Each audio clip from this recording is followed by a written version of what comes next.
The Steam Autumn Sale is officially here, so I went through every single game that's on sale and picked out 15 of the best ones that run well and are at a great price on the Steam Deck. How's it going, everyone? As always, my name is Jimmy Champagne. This is Deck Ready, my channel all about the Steam Deck, and we are in my backyard. We are no longer in Italy. We are no longer in the basement. We are in the backyard. And like I mentioned, the Steam Autumn Sale officially started, and this is one of the bigger sales throughout the year where things are actually on a pretty deep discount. I picked out 15 of my all-time favorite Steam Deck games that I've actually sunk hours into, so I didn't just pick new stuff or big stuff. There's a whole variety on this list, and we're going to start out with Baldur's Gate 3. Now, I don't think I've ever included this game on an actual list of games to buy for Steam Deck, mainly because it didn't run well. A lot of people play this game. It's consistently been in the top 20 most played Steam Deck games since it came out, but for me, someone who just values consistent performance, I'm fine with 30, I'm fine with 40, I'm fine with 60, as long as any of those are consistent, I'm happy.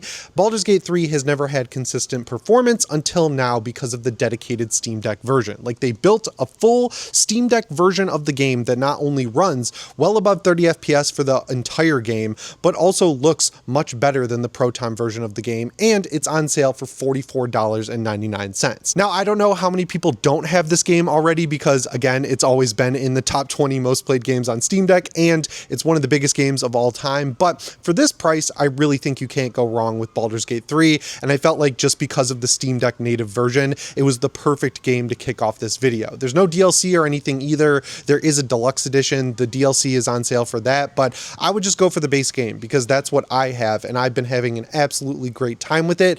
This is the lowest price it's ever been, so if you want it a lot cheaper, it seems like you're going to have to wait a while, unfortunately, because people seem happy to buy this game at full price, so it's like a double-edged sword sort of situation. Second on the list is a game that I have sunk hours into on my PS5 Pro and my main gaming PC, but haven't been able to recommend on Steam Deck because it hasn't run on Steam Deck until now. The game is the Crew Motorfest. The base version is $17.49, and the ultimate version that comes with all of the DLC that you will need to do everything in the game is $35, which is incredibly cheap for the amount of content in this game. It's a festival racer. It's like if you took the Crew's driving and implanted it into Forza Horizon. It takes place on the island of Maui and the island of Oahu. It started with just Oahu, then last year they added in Maui. They've done full graphics updates, and the best thing is it runs really well now on the Steam Deck. You can set it to medium settings, lock it at 30. You will never see that frame time graph fluctuate. The biggest downfall of this game, outside of the fact that it has virtually no PvP, which is bizarre,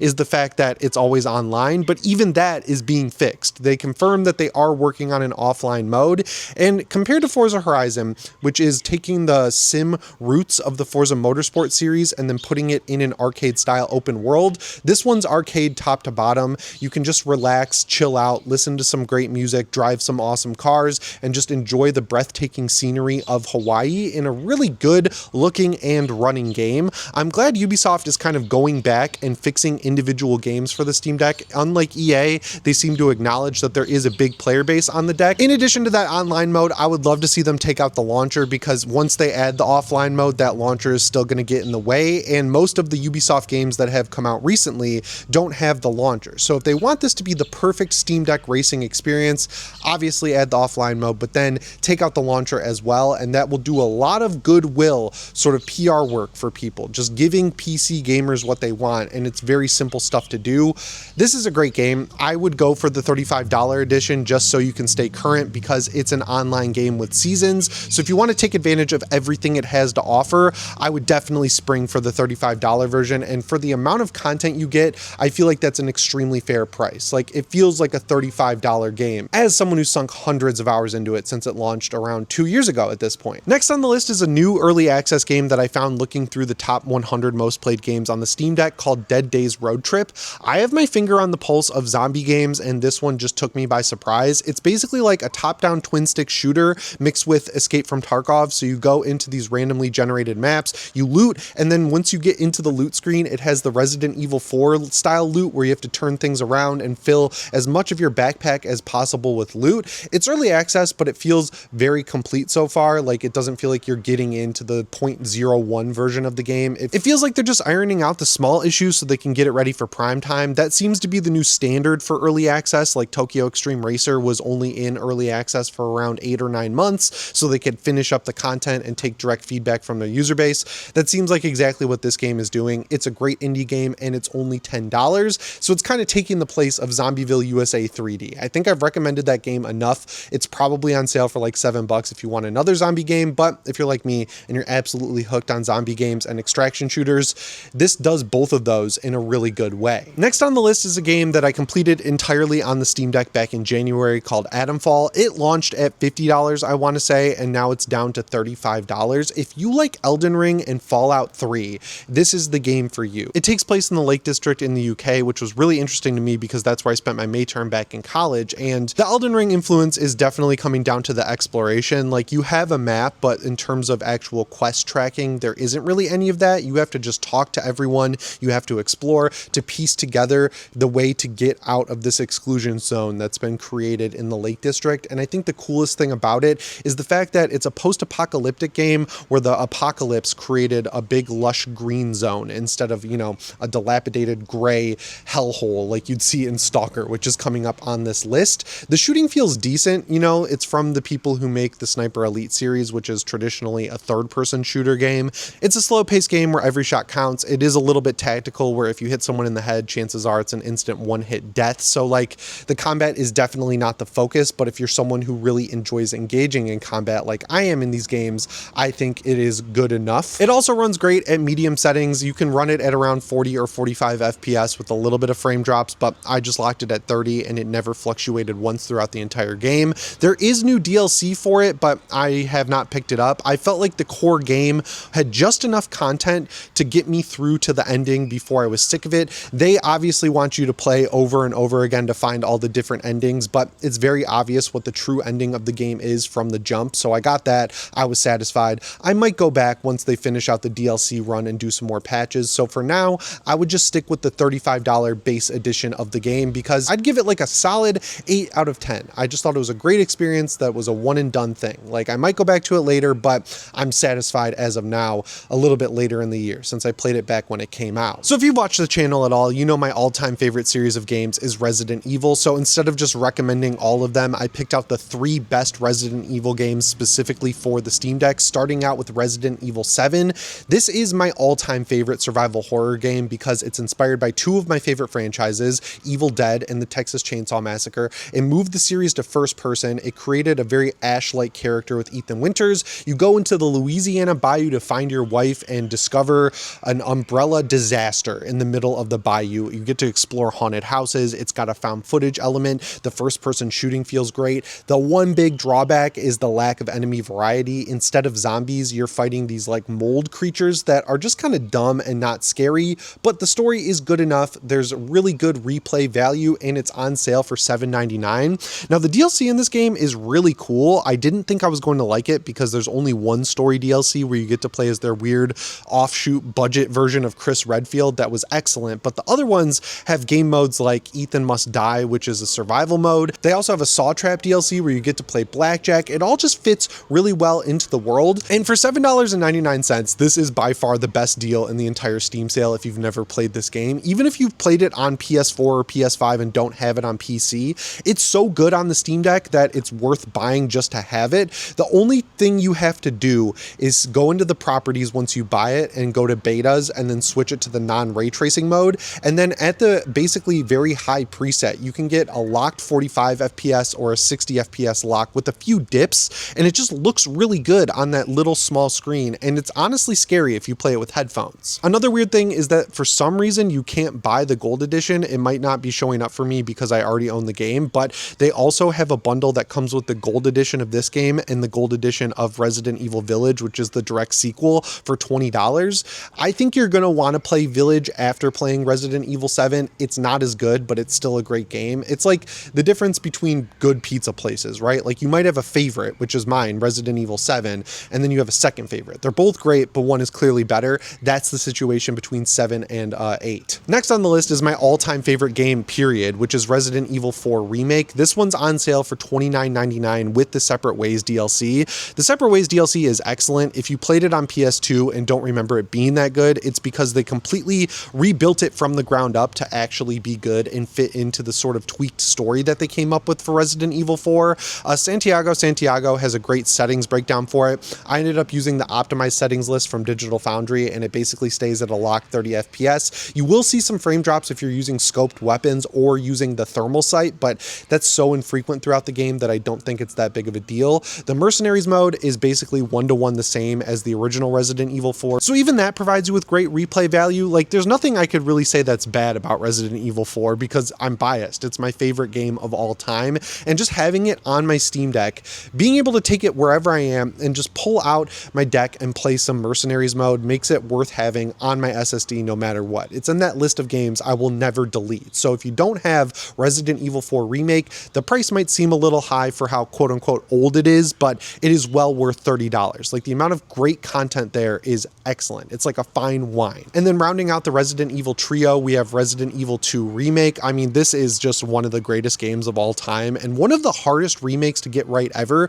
Like, a lot of people think Resident Evil 4 was much harder to get right because it's so big, but if you just copy it 1-to-1 and upgrade the graphics, you're basically taking the best game ever and making it better. Resident Evil 2 Remake is going from PS1 to PS4, so that was an incredibly hard thing to do. There's a little bit of cut content, and you know, playing the AB scenarios is a little bit lighter than it was in the original game, but with those small blemishes aside, it's really hard to fault anything else in this one. And again, with Halloween coming up, I think this one is tied with Resident Evil 7 as a perfect Halloween game, and it runs excellently on the Steam Deck. You've got to do the beta thing that puts the non-ray tracing mode on your deck, but once you do that, you can basically max the game out at 800p, play it at 60 FPS. It's just like the best. I really don't know what else you could buy and have a better time with other than these three games: Resident Evil 7, Resident Evil 4, and Resident Evil 2. This next one might be a little bit controversial, but again, I don't really care because I personally had an excellent time with it, and that's Stalker Legends of the Zone trilogy.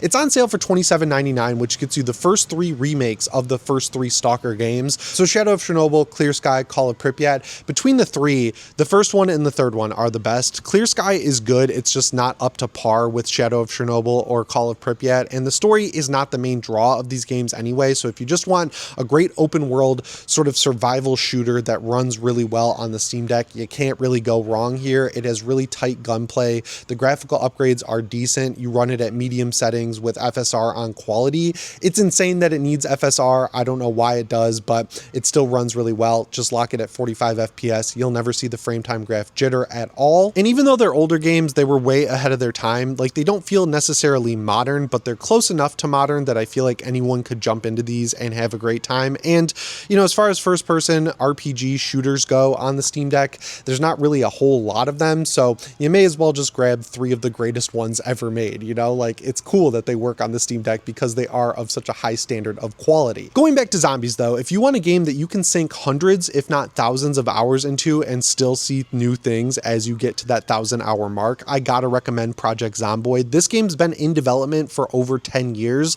I bought it way back in, I think, like 2011 for my first gaming PC, which was a MacBook Pro with a dedicated GPU that I boot camped Windows on. It's excellent. It's like a top-down zombie survival game, and that's all it is. It doesn't do the thing where it's like, oh, we are the real monsters. It puts you in the zombie apocalypse and tells you to survive. You could play it for thousands of hours and still see new things once you hit that 1,000-hour mark. You can infinitely customize your entire play experience. It has working multiplayer on the deck, and it looks and runs great. The controls take a little bit of time to get your head around, and they're not necessarily the most responsive in the world, but there's like that click moment where you finally get used to it, and then it's like second nature playing it. It's like riding a bike too, where you can put it down for a few months and come back to it and still remember how to play. And the price of $13.39 is what it goes on sale for every sale. So like, if you're looking for the greatest zombie game of all time that works well on the Steam Deck at default settings, which are basically maxed out, just get Project Zomboid, and that could be the only game you buy for the next 10 years and you'll still have a great time. Next on the list, we have an ARPG, and I am tormented by ARPGs on the Steam Deck, man. Like, there are so many great ones out right now between Last Epoch, Diablo IV, Path of Exile 2,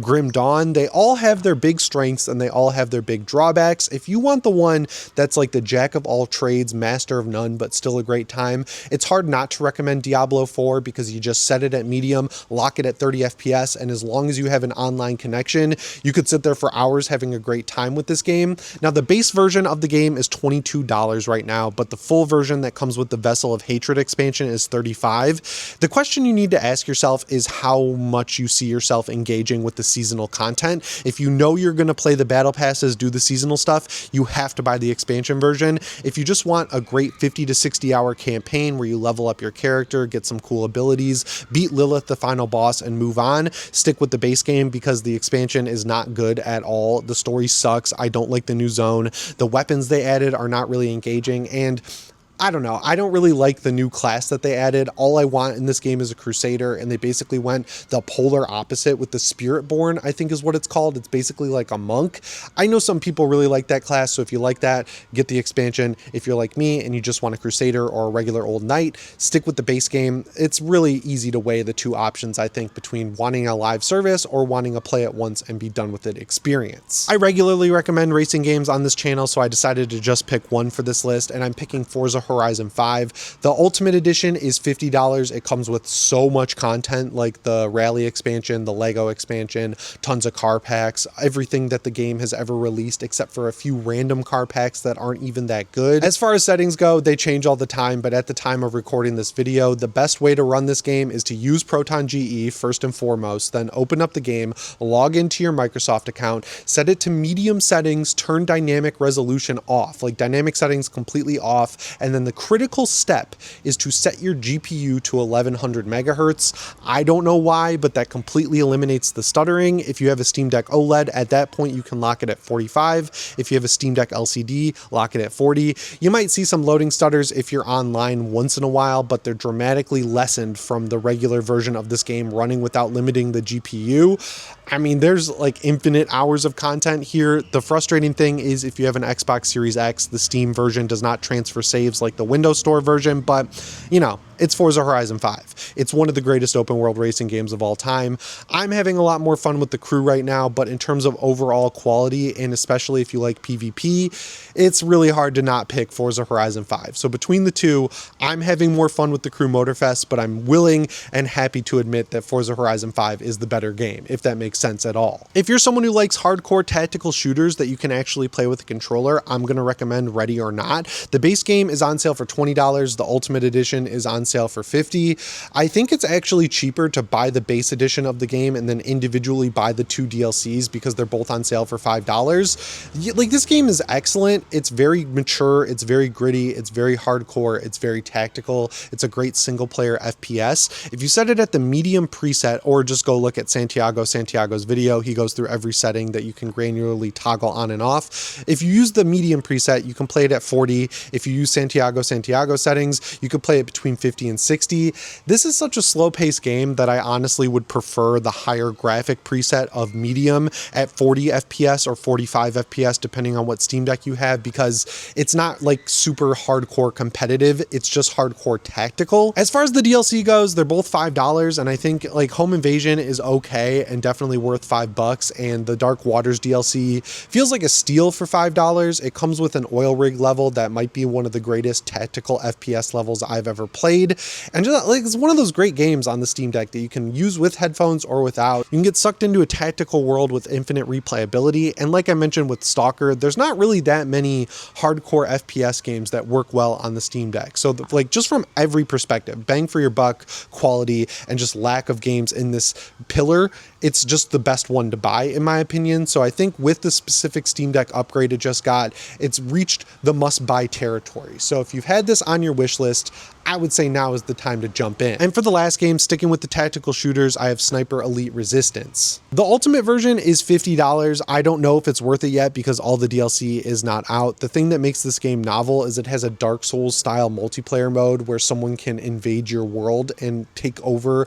an AI NPC and literally hunt you down. I've had a ton of fun with it. It seems like it has a pretty decent player base. For $50, it feels like it's a little bit underpriced for the quality quality of this game because it's been so refined. It's like the 6th or 7th Sniper Elite game in the series. And as far as the settings go, set it to medium, lock it at 40 FPS, you're good to go. You're gonna have a great time. And then finally, to round this video out, 2 more zombie recommendations. We've got Left 4 Dead 2 for $1.99 and Into the Dead: Our Darkest Days for $20. Left 4 Dead 2 needs no explanation. It's like one of the greatest zombie games of all time. And Into the Dead: Our Darkest Days just got a brand new update that's specifically tailored to the Steam Deck. So I feel like for 20 bucks, it's well worth the entry cost. And yeah, that wraps up my list of 15 great games from the Steam Autumn Sale. As always, let people know what you're picking up down in the comments below. And if you buy any of my recommendations, let me know down in the comments below as well. Help me out by subscribing to the channel, setting your notifications to all. And if you're watching on your phone, hype the video. It's a new button underneath the video that actually helps these channels grow. So yeah, if you want to help me out, do all 3 of those things. As always, guys, my name is Jimmy Champagne. I'll see you in the next one. Thanks for watching and shape on.